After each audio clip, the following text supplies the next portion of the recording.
즐겁게 안식할 날, 반갑고 좋은 날, 내 마음을 병쾌하니 즐겁고 기쁜 날, 이날에 천하 만민 다 보좌 앞에서 참되신 삼위일체 다 찬송 부르네. 이날에 하늘에서 새 양식 내리네. 성회로 모이라고 종소리 울리네. 복음의 밝은 빛은 온 세상 비치며 또 영생물이 흘러 시원케 하시네. 이주일 지킴으로 새 은혜 입어서 영원히 쉬는 곳에 다 올라갑시다. 성께 찬미하고 성자와 또 성령 참되신 삼위일체 다 찬송 부르세.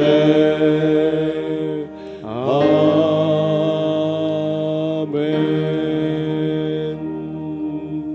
하나님 말씀은 요나서 4장 1절로 4절까지 말씀입니다. 제가 한 절, 여러분께서 한 절, 마지막 절은 같이 읽겠습니다. 4장 1절을 읽겠습니다. 요나가 매우 싫어하고 성내며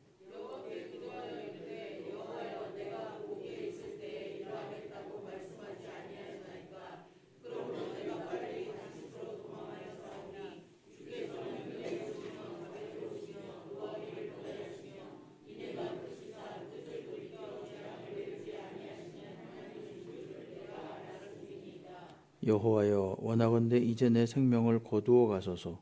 사는 것보다 죽는 것이 내게 나음이니이다 하니 여호와께서 이르시되 내가 성내는 것이 옳으냐 하시니라. 아멘. 할렐루야. 오늘 아침에 나오신 우리 성도님들, 주님께서 은혜와 평강으로 함께 하시기를 주의 이름으로 축원합니다.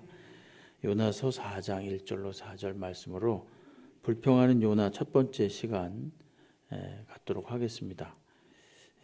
하나님의 명령을 어기고 다시스로 가다가 요나가 이제 풍랑을 만나게 되고 바다에 빠지게 됩니다. 그리고 물고기 뱃속에 들어갔다가 구사일생으로 나오게 되죠. 그곳에서 하나님께 간절히 기도했고 하나님이 그 기도에 응답해 주신 것입니다. 그러자 요나는 그 하나님의 말씀에 순종해서 다시 니느웨로 갑니다. 처음엔 다시스로 도망갔지만 이제 니느웨로 가서 이제 40일이 지나면 이 성이 무너질 것이라고 크게 외칩니다. 그 말을 듣고 근데 정말 뜻밖에도 니느웨 백성들이 심각하게 회개하고 엎드려 자복하고 저마다 금식을 하고 그러면서 전 민족의 회개 운동이 일어나게 됩니다. 심지어 짐승까지도 아무것도 먹지 않도록 이 3장 8절을 보게 되면 사람이든지 짐승이든지 다 굵은 베옷을 입을 것이요 힘써 하나님께 부르짖을 것이며 각기 악한 길과 손으로 행한 강포에서 떠날 것이라 이렇게 말합니다. 그래서 하나님도 마찬가지로 니느웨의 멸망을 내리시고자 계획하셨다가 그 뜻을 돌이켜서 다시 니느웨를 살려줍니다. 그래서 한 150년 정도 그 멸망의 시간을 유예시켜 줍니다. 이 역사적으로 나와 있는 일입니다. 이후로 이 요나는 즉시 니느웨 성을 떠난 것 같지 않습니다. 오늘 보면은 니느웨 성에 여전히 머물러 있습니다. 솔직히 요나의 마음은 혹시라도 하나님이 이제라도 니느웨 성에 좀 심판하시지 않을까 이런 기대감을 가지고 있었습니다. 벌을 내리시지 않나 이런 마음을 가지고 있었어요. 그렇지만 그 기대와는 달리 니느웨 사람들은 회개했고 성은 무너지지 않았습니다. 그러니까 또 이제 요나의 본심이 나옵니다. 이게 4장 1절 말씀입니다. 4장 1절 요나가 매우 싫어하고 성냈다 이런 말을 합니다. 매우 싫어하다 이 말은 더 정확히 풀어서 말씀드리면 매우 불쾌하게 생각하다 이런 뜻입니다. 굉장히 안 좋게 생각한 겁니다. 이것은 하나님 앞에 대단히 무엄하기도 하고 대담하기도 한 그런 분노의 표현입니다. 요나는 이처럼 자신의 감정을 아주 숨김없이 그대로 드러냅니다. 2절에서 보면 요나는 기도하면서 하나님께서 어떤 분이신지 내가 알기 때문에 하나님 말씀 안 듣고 다시스로 도망갔습니다. 이렇게 말합니다. 참 이상한 말입니다. 2절을 한번 보시죠. 여호와께 기도하여 이르되 여호와여 내가 고국에 있을 때 이러하겠다고 말씀하지 아니하였나이까. 그러므로 내가 빨리 다시스로 도망하였사오니 이 말씀을 잘 보세요. 주께서는 은혜로우시며 자비로우시며 노하기를 더디하시며 이내가 크시사 뜻을 돌이켜 재앙을 내리지 아니하시는 하나님이신 줄을 내가 알았음이니이다. 이건 뭡니까? 그럴 줄 알았습니다. 이런 뜻입니다. 그럴 줄 알았습니다. 하나님 오죽하시겠어요. 이런 뜻이죠. 비꼬듯이 말하는 겁니다. 왜 하나님은 아무에게나 심지어 악인에게도 그렇게 무조건 좋게만 대해 주십니까? 우리도 가끔 그런 불평을 가질 때가 있죠. 분명히 잘못했는데 저 사람 벌 받아야 되는데 안 받아요. 그럼 하나님께 지금 요나가 그렇게 불평하는 겁니다. 거 보세요. 하나님은 은혜롭고 자비롭고 노하기를 더디하시고 인자가 풍성하신 하나님인 거 제가 모를 줄 알아요. 그래서 제가 안 간 겁니다. 이런 거예요. 참 희한하죠. 요나가 하나님 도대체 하나님의 공의는 어디 있습니까? 하나님께서 심판하시는 그 하나님의 어미로우심은 도대체 어디 갔습니까? 이렇게 지금 말하는 겁니다. 그러니까 요나의 이게 솔직한 마음이에요. 여러분 선지자라면 적어도 이런 마음이 있더라도 속으로만 가져야 되지 않습니까? 속으로. 물론 하나님 아시겠지만 하지만 요나는 있는 그대로 다 표현해버립니다. 선지자의 직분인데 선지자의 직분은 오히려 죄인을 용서해달라고 하나님 앞에 간구하고 매달려야 되는 그러한 일을 해야 정상인데 자신의 이 싫어하는 마음 때문에 오히려 하나님의 이 니느웨에 대한 용서하심을 굉장히 불쾌하게 생각한 겁니다. 그리고 화를 냈습니다. 어처구니가 없죠. 그렇죠? 2절에서 요나는 방금 우리가 지금 읽은 대로 은혜롭고 자비롭고 노하기를 더디하시고 인애가 크시다. 이렇게 말합니다. 아무리 우리가 기대에 못 미치는 선지자지만 요나가 그래도 하나님이 어떤 분이신지에 대하여는 하나님에 대하여는 그래도 그가 잘 알고 있었습니다. 은혜라는 건 무엇인가? 아무런 조건 없이 심지어 전혀 받을 자격이 없는 사람들에게 베푸시는 일방적인 배려. 이게 은혜입니다. 자비는 뭔가? 그것은 어머니의 아이를 향한 모성적인 관심과 사랑. 그럴 때 자비롭다 이렇게 이야기합니다. 그리고 노하기를 더디하다. 이것은 굉장히 재밌는 해석이 있습니다. 그건 뭐냐면 노하기를 더디하다에서 이 더디하다라는 뜻은 뭐냐면은 문자 그대로 해석하면 긴 코를 가지다 이런 뜻입니다. 긴 코를 가지다. 그러니까 이 히브리 사람들은요 이런 생각을 했다고 합니다. 사람이 화를 내면 코에서 열이 난다고 생각했어요. 그래서 긴 코를 가진다는 얘기는 코가 기니까 그 열이 식는다는 거죠. 좀 화를 내다가 이제 그 열이 열받은 것이 그만큼 그 공간이 많다는 겁니다. 그래서 식힐 수 있다. 이게 바로 이 더디하다. 노하기를 더디하다. 이런 뜻으로 해석이 됩니다. 인자, 마지막으로 인자는 근본적으로 언약을 충실하게 수행하신다. 이런 뜻이죠. 그러니까 하나님이 그런 분이라는 거예요.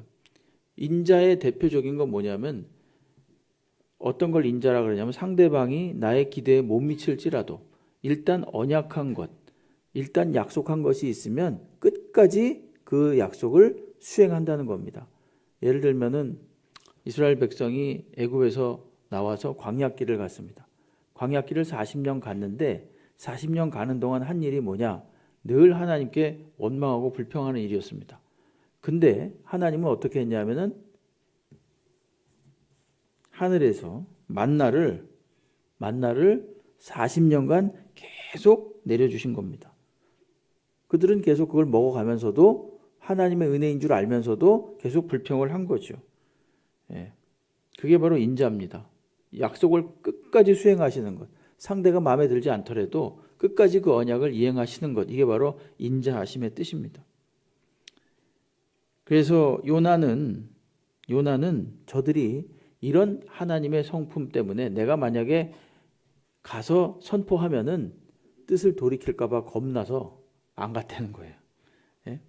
하나님이 뜻을 돌이킬까 봐. 저들이 내가 선포하는 말을 듣고 하나님께서 저들이 회개하면 하나님께서 뜻을 돌이킬까 봐, 멸망시키지 않을까 봐 두려워서 안 갔다는 겁니다.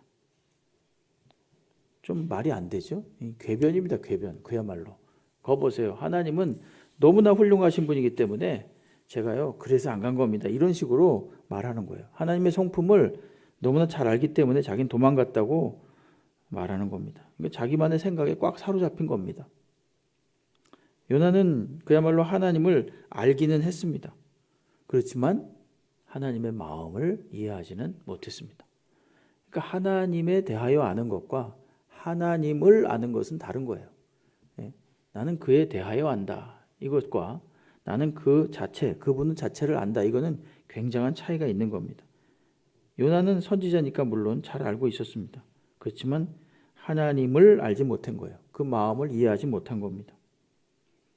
요나는 하나님을 알고 율법을 아는 선지자였지만 그 하나님께서 가르쳐 주시고 그리고 율법이 지향하는 가장 본질적인 것, 즉 사랑은 알지 못했습니다. 오히려 하나님 사랑보다 자신의 미움이 훨씬 더 앞섰던 것입니다. 이 뒤로 잠깐 가보면은 11절에 보게 되면 하나님이 그런 말씀을 하시죠. 하물며 이 큰 성읍 니느웨에는 좌우를 분별하지 못하는 자가 12만 명이요 가축도 많이 있다. 이렇게 말합니다. 분별하지 못한다. 이것은 무엇이 옳은지 무엇이 그른지 구별하지 못한다는 뜻입니다. 판단하지 못한다는 뜻이에요. 이 사람들은 하나님이 누군지 율법이 뭔지도 알지 못했던 그런 사람들이었습니다. 그런데 놀랍게도 요나가 전하는 이 말씀을 듣고 회개하고 돌이켰습니다. 놀랍죠?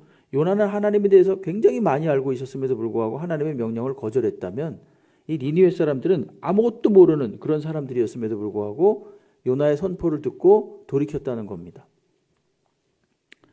여러분, 우상을 믿는 사람하고 하나님을 믿는 사람하고 차이가 뭔지 아십니까? 미신, 소위 우상을 믿는 사람들. 이 우상을 믿는 사람들은요 굉장한 열심이 있습니다. 막 새벽에도 일어나서 물 떠놓고 빌기도 하고 각종 좋은 걸 갖다가 바치기도 합니다. 근데 우상을 믿는 사람의 궁극적인 목적은 뭐냐면요, 그 우상을 설득시켜 가지고 그를 통해서 나의 유익을 실현하려고 하는 겁니다. 그러니까 자 가만히 들여다보게 되면 우상을 섬기는 것 같지만 사실은 우상을 이용하는 거예요. 예를 들어 사람을 누군가를 섬긴다고 하는 걸 한번 가정해 보세요. 우상처럼 사람을 섬기면 어떻게 되겠습니까? 그냥 마냥 좋은 게 아닙니다. 그를 통해서 나에게 어떤 유익을 가져오고자 그를 섬기는 거고 결국은 그 목적은 이용하기 위함이고 나를 위한 것입니다. 그렇지만 하나님을 섬긴다는 것은 좀 다른 것입니다. 하나님을 섬긴다는 건 뭐냐면은 하나님을 이용하는 것이 아니라 내 뜻을 내려놓고 하나님께 나를 순종시키고 하나님을 닮아가도록 하는 것이 하나님을 섬기는 목적이에요. 이 하등 종교와 고등 종교의 차이점이 이런 겁니다. 종교학자들이 말할 때 하등 종교는 그 믿는 대상을 설득시켜서 자신의 욕망을 실현하고자 하는 것이 하등 종교라는 거예요. 고등 종교는 뭐냐? 내가 그 대상을 따라가는 것이 고등 종교라는 거죠. 대표적으로 기독교가 그런 거죠. 하나님을 따라가는 거예요. 자신을 쳐서 복종시키는 것입니다. 근데 만약에 하나님을 믿노라고 하면서도 우상처럼 하나님을 섬기면 어떤 현상이 일어날까요? 자, 처음에 믿기 전에 내가 믿어줍니다. 이렇게 되는 거죠. 믿어줍니다라는 것은 하나님을 위해서도 아니고 나의 유익을 위해서 믿어주는 거예요. 믿고 나서는 어떻게 됩니까? 자, 제가 믿었으니까 이젠 뭔가 좀 보상이 있어야 되지 않겠습니까? 제가 믿어드렸으니까. 그게 하나님을 우상처럼 섬기는 거예요. 보상이 없으면 억울하고 분한 겁니다. 이렇게 믿었는데. 요나가 화를 낸 것도 그런 차원이에요. 네? 요나가. 그 내면에 억울함이 있었던 겁니다. 왜 화를 냈을까? 요나는. 물론 하나님에 대한 그 하나님을 제대로 알지 못하고 뭐 하나님의 사랑에 대해서 알지 못하고 여러 가지가 있는데 억울한 마음이 있었던 거예요. 네? 나는 이렇게 잘 믿고 심지어 나는 다 버리고 선지자로 부름받은 사람이고 그리고 전적으로 사역을 하는 그런 사람인데 왜 내가 저 악한 니느웨 사람들처럼 똑같이 그렇게 취급을 받아야 되는가? 똑같이 내가 구원의 백성, 왜 저들도 구원의 백성이 되고 나도 구원의 백성이 돼야 하는가? 이런 생각을 한 거예요. 이건 오늘날 우리가 하나님을 원망하는 이유랑 매우 흡사합니다. 여러분, 하나님 좀 보세요. 제가 저 사람하고 같습니까? 이런 거죠. 내가 훨씬 더 열심히 주의 일을 합니다, 주님. 제가 훨씬 더 저 사람보다 헌금도 많이 하고요. 봉사도 많이 하고요. 예배 자리는요, 열심히 잘 지킵니다. 근데 왜 내가 저 사람하고 똑같이 대접을 받아야 됩니까? 이런 거예요. 그러니까 불만이 생기는 겁니다. 여러분, 다른 사람이 그럼 나를 볼 땐 어떻게 생각하겠습니까? 똑같이 생각한다니까요. 저 사람이 뭐가 도대체 나보다 낫기 때문에 뭐가 이렇게 대단해서 뭐 괜히 잘난 척을 하는가? 뭐 이렇게 오해할 수도 있습니다. 그러면서 이제 항목별로 비교를 해가지고 자기 자신이 더 우월한 이유를 찾아내고 서로 비교하고 질투하고 시기하는 겁니다. 그러니까 늘 마음속에는 못마땅함이 있죠. 불평이 있죠. 주님을 믿는다고 하면서도 항상 차별 대우를 원하니까. 욥하고 우리가 욥기를 오랫동안 봤는데 욥하고 친구들이 싸웠죠. 계속해서. 근데 싸운 이유도 바로 그런 거예요. 서로 자신만이 의롭고 떳떳하고 말했기 때문에 싸운 겁니다. 논쟁을 계속한 겁니다. 하나님께서 어떻게 보시겠습니까? 여러분, 욥기 35장 6절로 7절 말씀에 보게 되면 이런 말씀이 나옵니다. 이건 엘리후가 한 말이에요. 그대가 범죄한들 하나님께 무슨 영향이 있겠으며 그대의 악행이 가득한들 하나님께 무슨 상관이 있겠으며 그대가 의로운들 하나님께 무엇을 드리겠으며 그가 그대의 손에서 무엇을 받으시겠느냐 이렇게 말합니다. 네가 아무리 큰 죄를 저질러도 내가 아무리 큰 의로운 일을 행해도 하나님께는 하등의 영향이 없다는 것입니다. 하나님이 그런 것 때문에 영향받는 분이 아니라는 겁니다. 뭘 말하고 싶은 겁니까? 엘리후가 욥에게. 그러니까 너도 우리랑 별 다를 게 없다. 너도 똑같다 이런 겁니다. 그렇다고 해서 하나님이 그대로 우리를 방치해 두지 않습니다. 내팽겨 두지 않습니다. 하나님은 나를 둘러싸고 있는 이 껍데기 이런 걸 보지 않습니다. 그냥 나 자체를 보시는 분이 하나님이십니다. 여러분, 우리가 누군가에게 이 평가를 받고 대접을 받고 이런 거 있지 않습니까? 근데 그것이 뭐 때문인지 한번 잘 생각해 보세요. 나 자신 때문인가? 반대로도 생각해 보세요. 내가 누군가를 사랑하고 좋아하고 대접해 주는 것도 무엇 때문인가를 한번 잘 생각해 보세요. 그 겉에 껍데기를 다 벗겨내야 됩니다. 그 사람 자체가 좋아야 되는 거예요. 그 사람 자체를 사랑해야 되는 겁니다. 여러분, 하나님께서 나 자체를 존귀한 하나님의 형상으로 빚으시고 사랑해 주시는 줄로 믿으시기 바랍니다. 그런 면에서 요나나 니느웨 백성이나 똑같았다는 거예요. 요나는 하나님의 성품을 잘 알고 있었습니다. 그렇지만 반쪽짜리 지식에 불과했다는 거죠. 그는 하나님께서 당신이 만드신 사람 하나하나를 다 존귀하게 여기신다는 사실을 알지 못했습니다. 사람마다 다 능력의 차이도 있고요. 생각의 차이도 있고 사는 정도도 있고 다 다릅니다. 뭐 획일적으로 똑같이 대접해야 된다 이런 뜻은 아닙니다. 그러나 그 차이와 그 상대방이 가지고 있는 것을 인정하고 사랑하고 존중해 줘야 되고 그 사람 자체를 존중해 줘야 됩니다. 우린 이게 잘 안 돼요. 예? 요나도 그런 우월의식에 빠져 있었던 것입니다. 내가 어떻게 저 이방인들하고 똑같이 구원의 백성, 하나님의 백성이 될 수 있어? 안 돼. 나는 구원받아도 저들은 멸망당하는 것이 당연해. 이렇게 늘 생각을 하고 있었던 거예요. 그래서 안 간 겁니다. 여러분, 신앙이 좋다는 게 뭡니까? 저 사람 참 신앙이 좋아. 뭘 갖고 판단하십니까, 여러분께서는? 그 중에 하나가 뭔가 남이 잘 되기를 바라는 마음을 근본적으로 가지고 있다면 괜찮은 신앙입니다. 예? 사촌이 땅을 사면 배가 아픈 게 아니라 박수를 쳐줄 수 있는 마음을 가지고 있으면 그 사람은 훌륭한 신앙을 가진 사람이에요. 예? 지지고 볶고 서로 다투면서도 그래도 근본적으로 마음속에 그래도 저 사람이 정말 잘 되길 바란다. 조금이라도 저 사람이 좀 나아지면 좋겠다. 이런 마음이 있으면요, 신앙이 좋은 분이에요. 디모데전서 6장 18절에서 바울은 에베소에 있던 디모데에게 편지를 보내면서 이렇게 말합니다. 선을 행하고 선한 사업을 많이 하고 나누어 주기를 좋아하며 너그러운 자가 되도록 가르쳐라. 이렇게 말합니다. 이게 네가 할 일이다. 목회자로서. 서로 존중하고 사랑할 수 있도록 그렇게 가르쳐라는 것입니다. 이 그리스도인은 거예요. 그리스도인. 어쨌든지 좀 더 잘해주고자 하는 마음이 있을 때 상대방도 그 마음을 압니다. 예수께서도 뭐라 그랬습니까? 마태복음 7장 12절에서 그러므로 무엇이든지 남에게 대접을 받고자 하는 대로 너희도 남을 대접하라. 이것이 율법이요 선지자니라. 율법과 선지자는 성경을 말하는 겁니다. 곧 성경이 말하는 요체는 뭔가 먼저 네가 잘 대접하라는 겁니다. 저는요 대접받을 일도 없고요 대접할 일도 없습니다. 난 아예 안 주고 안 받습니다.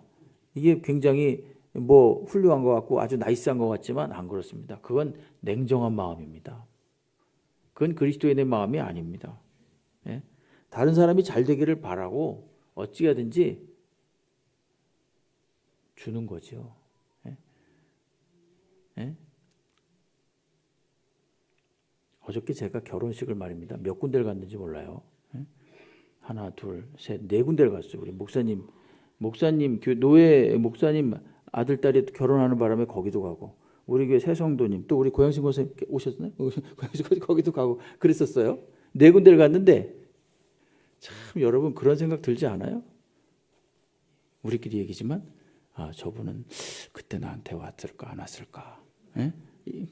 이번에도 가야 되나? 막, 우리 노예 목사님들을 두고 그런 생각을 했어요. 이제 잘 별로 교류가 없는 분이었는데, 여러분 그래도 좀 치사한 생각이지만 그래도 마음속에 그래도 가서 축하해주고 이렇게 사랑해주고 그런 게 맞는 마음 아닙니까? 예? 제가 안 했으면 이런 말을 하겠습니까? 예?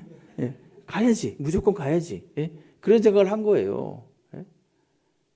그리스도인의 마음은 그런 마음이죠. 솔직히 마음. 약간 손해 보는 것 같아도 그래도 남이 잘 되고 좀 그래도 근본적으로 좀 잘해줘야 된다는 그런 마음이 있어야 되는 거예요. 예? 다른 거 아닙니다. 신앙이 좋다는 게 근본적인 인간에 대한 사랑이 없이는요 하나님을 기쁘시게 할 수가 없습니다. 사랑이라는 것은 우리가 만들어내는 그런 감정이 아닙니다. 그건 하나님께서 우리에게 주시는 그런 마음이에요. 언제? 우리가 예수를 믿을 때 성령께서 우리 안에 거하셔서 우리의 마음에 새롭게 심어주는 본성이 바로 이 사랑이라는 것입니다. 예수님은 죄인인 우리가 마치 니느웨 백성들처럼 아무것도 모를 때 나의 죄를 위해서 십자가에서 죽으셨습니다. 우리 아무것도 모를 때 죽으셨습니다. 그리고 때가 참에 우리로 하여금 성령을 통해서 그것을 깨닫게 하시고 알게 하시고 믿게 하신 것입니다. 그래서 우리가 하나님 백성이 된 거예요. 로마서 5장 8절은 이렇게 이야기합니다. 우리가 아직 죄인 되었을 때 그리스도께서 우리를 위하여 죽으심으로 하나님께서 우리에 대한 자기의 사랑을 확증하셨느니라. 이렇게 말합니다. 아무것도 모를 때 우리를 위해서 죽으셨다는 겁니다. 내가 죄인이었을 때 죽으셨다는 겁니다. 이게 바로 하나님의 마음인 거죠. 이게 바로 하나님의 사랑입니다. 예수를 믿을 때 이런 사랑의 마음이 이런 성령께서 주시는 긍휼과 그 긍휼의 본성이 우리 마음속에 새롭게 심겨지는 거예요. 성도가 되면 자주 듣는 단어가 경건이라는 단어입니다. 경건. 경건이란만 교회 다니면 많이 들으시죠. 경건이라는 것은 하나님을 닮아간다 이런 뜻입니다. 그러니까 경건해지기 위해서 애쓴다. 이 말은 하나님을 닮기 위해서 노력한다 이런 뜻입니다. 바울은 경건에 이르도록 내 자신을 연단하라. 그렇게 디모데에게 이야기합니다. 그리고 그 연단을 통해서 우리는 신앙의 실력을 갖출 수 있기 때문입니다. 디모데전서 4장 7절로 8절에 보게 되면 망령되고 허탄한 신화를 버리고 경건에 이르도록 내 자신을 연단하라, 훈련하라. 육체의 훈련, 연단은 약간의 유익이 있지만 경건은 범사에 유익하니 금생과 내생에 약속이 있느니라. 경건, 주님을 닮고자 하는 것, 하나님을 닮고자 하는 것은 범사의 모든 일에 유익이 있고 심지어 내생, 금생과 내생에도 약속이 있는 그런 것이 바로 경건이다. 이렇게 말합니다. 저희가 하나님 백성으로서 주님이 주시는 이 사랑의 마음을 품고 남이 좀 더 잘 되기를 바라고 구원받기를 바라고 그래도 축하해주고 사랑해줄 수 있는 그런 마음이 바로 경건한 마음이에요. 혹시 나는 요나와 같지 않은가 한번 잘 생각해 보시기 바랍니다. 기도를 하면서도 정말 진심을 담아서 기도하는가, 아니면 기도는 이렇게 하지만 사실은 그 마음이 아닌 게 아닌가, 뒤끝 있는 기도가 아닌가, 그런 생각을 한번 잘 해보십시오. 점검해 보십시오. 오늘 말씀 3절을 보시게 되면 이 요나의 그야말로 이 성품의 끝을 봅니다. 보세요. 참 여호와여, 원하건대 이제 내 생명을 거두어 가소서. 사는 것보다 죽는 것이 낫습니다. 이렇게 말합니다. 차라리 저 싫은 지금 니느웨 사람들이 무사한 꼴을 보기보다는 제가 죽는 게 좋겠습니다. 이런 겁니다. 야, 대단하죠. 예? 요나도 정말 한성질합니다. 예? 정말 끝까지 그냥 미워해요. 예? 여러분 그런 적 없습니까? 혹시 내가 참석해야 되는 어떤 경건한 모임, 봉사를 위한 모임이 있어요. 근데 누군가 거기 온대요. 내가 싫어하는 사람이. 그래서 거기 안 가요. 예? 아예 그 모임 자체를 안 가요. 그런 적 없습니까? 어떤 사람이 내가 싫어하는 사람하고 다정하게 얘기를 하면 그 사람까지도 미워지는 그런 마음 품은 적 없습니까? 요나 자신은요, 일방적인 은혜로 건져냄을 받았습니다. 물고기 뱃속에서. 그렇지만 막상 살아나고 나서 풍랑 속에서 차라리 죽기를 원했던 그 기질이 지금 다시 재발했습니다. 저 니느웨가 구원받는 꼴은 내가 진짜 눈뜨고 못 보겠다는 겁니다. 야, 참 지독하죠. 혹시 나는 그렇지 않은가 한번 잘 생각해 보시고 점검해 보시기 바랍니다. 자비와 긍휼이 없는 믿음, 믿음이 있노라고 하면서도 자비와 긍휼, 사랑 이런 게 없는 것, 하나님의 마음이 없는 그런 믿음은요, 그건 살리는 믿음이 아니라 죽이는 믿음입니다. 여러분, 예수께서 이 땅에 오셔서 안식일에 병자들을 고치셨습니다. 그러니까 그걸 보고 뭐라 그러냐면은 왜 안식일에 고치냐고 난리예요. 왜 안식일에 고치냐고. 그러면서 오히려 시비를 걸었다니까요, 사람들이. 요한복음 8장에 보게 되면은 가늠한 여인이 나옵니다. 그 가늠한 여인이 붙잡혀 와가지고 사람들이 전부 다 돌로 치라고 합니다. 예수께서 뭐라 그러십니까? 죄 없는 자가 먼저 치라, 이런 말씀을 하세요. 그러니까 이제 하나씩 둘씩 다 슬금슬금 도망갔습니다. 여러분, 간음을 저지른다는 것은 여자 혼자 저지르는 게 아니에요. 그 남자는 어디 갔습니까? 근데 여자만 붙잡아 놓고 이렇게 하는 거예요. 이게 이런 마음이죠. 이런 마음. 죽이는 마음. 하나님을 정말 누구보다도 잘 알고 있다고 하면서 죽이는 마음을 가지고 있다면 하나님 모르는 거예요. 지금 오해는 하지 마십시오. 모든 걸 다 불법적인 것, 이런 것도 다 무조건 넘어가야 된다, 이런 뜻으로 말씀드리는 게 아니에요. 그런 오해를 받으면서까지도 사랑해야 된다는 것입니다. 요나가 하나님을 오해한 거예요. 거 보세요, 하나님. 은혜롭고 자비롭고 노하기를 더디하시고 인자가 풍성하신 분이라 그랬죠, 제가. 하나님 제가 모를 줄 알아요? 이런 마음을 가지고 도망갔다니까요. 왜 무조건 다 뭐든지 다 용서하십니까? 도대체 하나님의 공의는 어디 있는 겁니까? 따지는 거죠. 솔직히 요나의 마음속에 그런 불평이 가득했던 거예요. 여긴 단지 그냥 싫어서라고 하지만 마음속에 근본적인 질문이 있었던 거예요. 하나님께 대한. 하나님의 공의는 뭡니까? 그럼 도대체 악한 사람들을 어떻게 할 겁니까? 하나님은 뭐라 그러십니까? 내가 알아서 한다. 내가 알아서 해.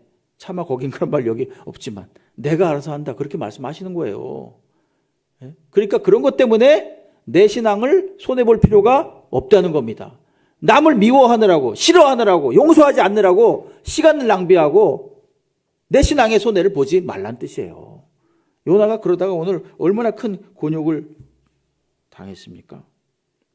4절에 보면 하나님은 묻습니다. 네가 속내는 것이 옳으냐? 이렇게 말합니다. 이 말은 뭐예요? 옳지 않다는 겁니다. 그걸 반어적으로 질문한 거죠. 하나님은 과거를 언급하지 않습니다. 하나님 만약에 이때 요나에게 야, 너 내가 기껏 죽은 거 살려놨더니 또 불편하냐? 또 반항하느냐? 그렇게 말씀하실 수도 있어요. 그러나 하나님 그런 거 말 안 합니다. 하나님은 요나가 자신이 화내는 것이 옳지 않다는 것을 스스로 깨닫기를 원하시는 것입니다. 여러분, 우리 신앙의 가장 큰 적은 뭡니까? 자기의입니다. 내가 잘났다고 하는 겁니다. 자신은 물속에 뱃속에 있다가 죽었다 살았는데 니느웨가 살아나는 걸 보니 그걸 못 봐주겠다는 겁니다. 마음속에 화가 난 겁니다. 금세 하나님 은혜를 망각하고 나는 살 만한 자격이 있으니까 살았고 저들은 죽을 만한 이유가 있으니까 죽어야 된다는 것입니다. 그게 요나의 불만이었던 거예요. 나는 하나님께 용서받는 것이 당연하고 저들은 벌받는 것이 당연하다는 겁니다. 왜 요나가 이렇게 싫어하고 그들을 정죄했습니까? 하나님의 속성을 알면서도 그걸 받아들이지 않은 겁니다. 고집스럽게도 자기 생각이 하나님의 그 마음을 더 앞서버리고 눌러버린 겁니다. 요나는 분명히 정답이 무엇인지를 알고 있었습니다. 그러나 받아들이지 않았습니다.